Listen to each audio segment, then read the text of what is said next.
Vamos a meternos de lleno en una sentencia que fue un antes y un después. Un caso que no solo se trataba de la custodia de unas niñas, sino que terminó por desafiar la idea misma de lo que es una familia y los derechos de una madre. Y todo arranca con esta pregunta. Una pregunta súper personal y a la vez universal.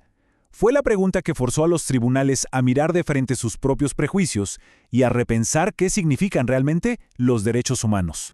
Bueno, para entender esto, tenemos que conocer a Karen Atala-Rifo. Ella era jueza en Chile, y tras su divorcio se encontró en medio de una batalla legal por la custodia de sus 3 hijas, una lucha que sin saberlo iba a sacudir todo el sistema judicial de su país. Y aquí está el meollo del asunto. Ojo, el juicio no se trataba de si era una buena o mala madre, no había acusaciones de maltrato ni nada por el estilo. No, todo giraba explícitamente alrededor de su orientación sexual y de que había decidido formar una nueva vida con su pareja, que era otra mujer.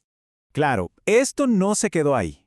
El caso llegó hasta la mismísima Corte Suprema de Justicia de Chile. ¿Y qué decidieron? Fallaron en su contra.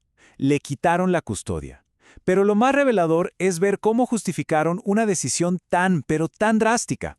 La Corte se apoyó en 4 argumentos principales. Fíjense en las palabras que usaron. Se habló de un presunto deterioro, de una posibilidad de confusión, de un supuesto riesgo, o sea, puras suposiciones y estereotipos.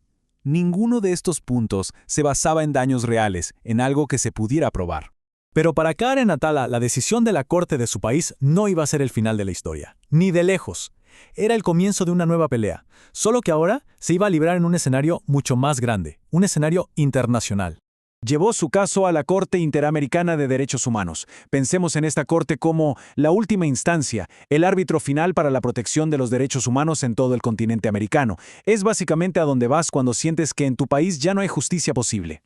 Y, esto no fue nada rápido. Miren esta línea de tiempo. Pasaron 8 años, desde que se hizo la primera petición hasta que por fin hubo un veredicto. Imaginen la perseverancia que se necesita para mantener una lucha así durante tanto tiempo. Y después de toda esa espera, llegamos a 2012, el momento de la verdad. La Corte Interamericana emite su sentencia y créanme, este fallo iba a ser historia.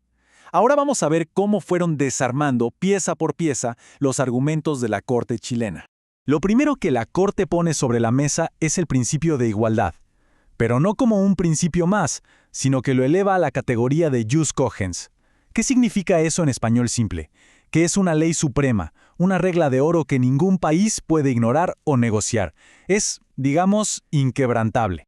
Y con esta declaración, la Corte fue, contundente. Dejaron clarísimo que la orientación sexual es una categoría protegida. O sea, cualquier norma, cualquier decisión que discrimine a alguien por este motivo está prohibida. Punto. El siguiente punto fue clave, el famoso interés superior del niño. La Corte dijo, un momento. Este principio es sagrado, sí, pero no puede usarse como un cheque en blanco para justificar prejuicios. Las decisiones tienen que basarse en hechos concretos, en cómo algo afecta de verdad a un niño, con pruebas. Y con esta frase, ¡pum!, demolieron el argumento principal de Chile. Le pusieron un freno a las especulaciones y a los miedos imaginarios sobre qué dirán o la confusión de roles. En otras palabras, o se demuestra un daño real y comprobado, o no hay caso. Usar estereotipos para quitarle los hijos a alguien, inadmisible. La Corte también se metió con el derecho a la vida privada y explicó que no se trata solo de cerrar la puerta de tu casa, no, es algo mucho más profundo. Es el derecho a ser quien eres, a construir tu propia identidad, a decidir tus relaciones sin que el Estado se meta donde no lo llaman. Y esto nos lleva al corazón del asunto. ¿Qué es una familia? La Corte Interamericana fue súper directa. Dijo que la Convención Americana, que es el documento legal más importante, no protege un único modelo de familia tradicional. Ese concepto es mucho más amplio. Esto es fundamental. La Corte estableció que los lazos que se forman en el día a día, esas familias que existen de hecho aunque no haya un papel de por medio, también son familias y merecen la misma protección. Esto fue de verdad un cambio de paradigma total. Muy bien, entonces, después de todo este análisis legal, ¿en qué quedó todo? ¿Cuál es el legado, el impacto real de esta lucha tan larga? Pues el resultado fue una victoria histórica y contundente para Karen Atala. La Corte Interamericana declaró que el Estado de Chile era responsable por haber violado sus derechos humanos y los de sus hijas. Y no fue una violación genérica, ¿eh? Fueron muy específicos. Se encontró a Chile culpable de violar 3 derechos clave: el derecho a la igualdad, el derecho a la vida privada y familiar, y algo muy importante, el derecho de las propias niñas a ser oídas en el juicio. Y aquí es donde el caso explota más allá de Chile. El fallo no fue solo para la familia Atala, se convirtió en un precedente obligatorio para todos los países de la región. Básicamente estableció una nueva regla del juego. Tu orientación sexual no tiene absolutamente nada que ver con tu capacidad para ser un buen padre o una buena madre. Al final, este caso nos deja con una reflexión importante, ¿no? Nos demuestra cómo algo que parece tan abstracto como la definición de familia que usa un tribunal tiene el poder de expandir o limitar los derechos y la vida de millones de personas en toda una sociedad. Una sola palabra con un poder inmenso.